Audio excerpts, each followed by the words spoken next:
The afternoon that Lynn Maureen died, after a short but brutal battle with cancer, a thunderstorm raged along with those of us present. We were not the only ones who knew that an amazing woman had moved on to whatever happens next. Her husband and son broke down in short, violent bursts that mimicked the storm outside. And the desert, even God himself, seemed to mourn alongside us. Lynn came into my life about 3 years earlier via her son, Alex, who is now my fiancé. I was nervous about meeting her, as most women are when we're about to meet the woman who might become our dreaded mother-in-law. My relationship with my own mother was troubled enough. I didn't need any more difficult mother figures in my life. Luckily, I needn't have worried.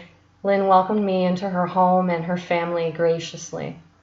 When she saw me struggling to keep up with conversation her husband and son would have about the most complex scientific concepts, she would graciously engage me in a conversation I could follow.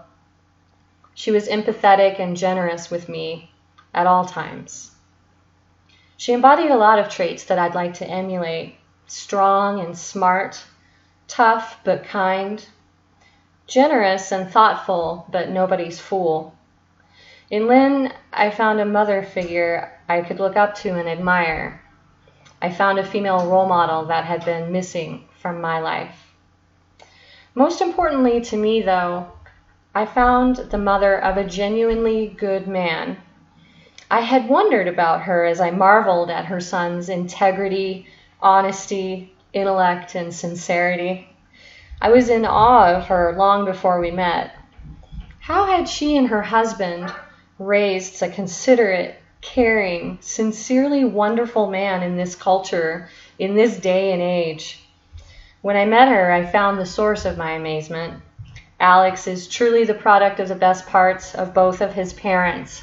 His mother's marks on him are clear and strong, and I'm enormously grateful for them. I was blessed to be present throughout Lynn's illness as I desperately tried to find ways to be useful to her, her son, and her husband. When hospice told us that her death was near, I took a few minutes to sit with her. I didn't know if she could hear me or not, but I needed to tell her how grateful I was that she had brought Alex into the world. I wanted to thank her for being an amazing mother and for the part that she played in my life as well. Lastly, I made a promise to her to take very good care of her son in her absence. If I'm blessed enough to be half the woman that she was, it's a promise I will never forget and will always keep.